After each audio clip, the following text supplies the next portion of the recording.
On July 20th, 2012, the screening premiere of The Dark Knight Rises became a dark night to remember for those in Aurora, Colorado. As an unsuspecting audience entered in to experience the movie of a lifetime, the action on the screen became a brutal attack in reality. The culprit of the event, a man named James Holmes, shot bullet after bullet into the audience.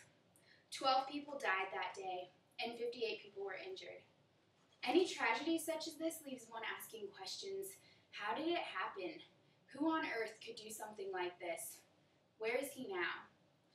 2 months later, finding information on the details behind James Holmes' background, the play-by-play event that took place at the Batman screening, and the consequences he now faces helps to bring closure to this horrifying loss of many.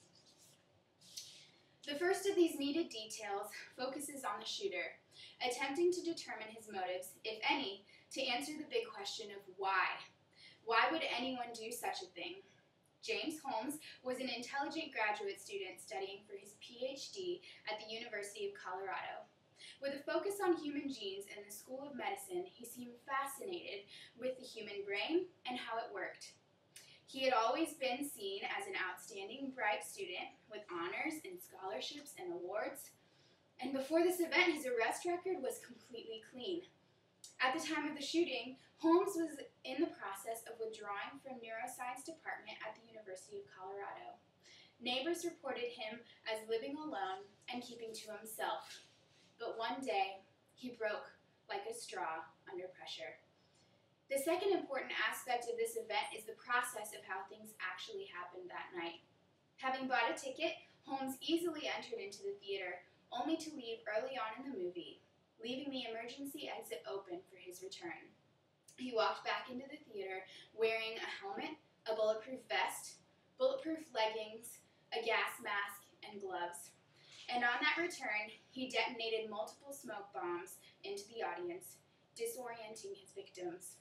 With 4 guns and more than 6,000 rounds of ammunition, never once did he have to stop to reload. Moviegoers initially thought the smoke and the gunshots were a part of the cinematic experience, but when horror became reality, chaos ensued. As people scrambled to get out of the theater, dead bodies and those who had fallen were trampled under the panic. Holmes stood at the exit, methodically picking people off at random as they tried to escape.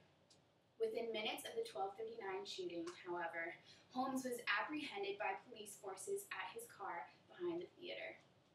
But it was too late to prevent damage.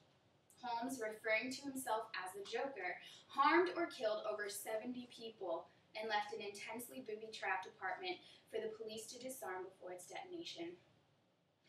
After all the death and destruction, one is left with one final question. How is he paying for what he's done? Holmes has been put behind bars and charged with multiple counts of murder and attempted murder. Currently, his lawyers are preparing an insanity defense case to rebut the prosecution. The trials are still underway, but one thing is for certain. The gravity of his sentence is anywhere from a life sentence in jail to the death sentence. But no decision has been made yet, as the defense and prosecution are both working to build a case. President Obama has promised that, and I quote, "Federal and local law enforcement are still responding, and my administration will do everything that we can to support the people of Aurora in this extraordinarily difficult time. Law enforcement is committed to bringing justice to the people who were harmed that night and ensuring that James Holmes faces the consequences of his actions." It's strange to think that the fantasy of the Hollywood scream has become a reality. That what is considered entertainment on film is in truth an act of brutality and violence. With the death of 12 people and injuring of 58 others, James Holmes brought this to light in his strategically thought-out plan at the screening of Batman in Aurora, Colorado. It's never easy trying to determine what brings someone to such an act. For Holmes, it's still unclear. One can only hope that recognizing and understanding the background and details of the situation will bring closure to those who lost loved ones on that fateful day.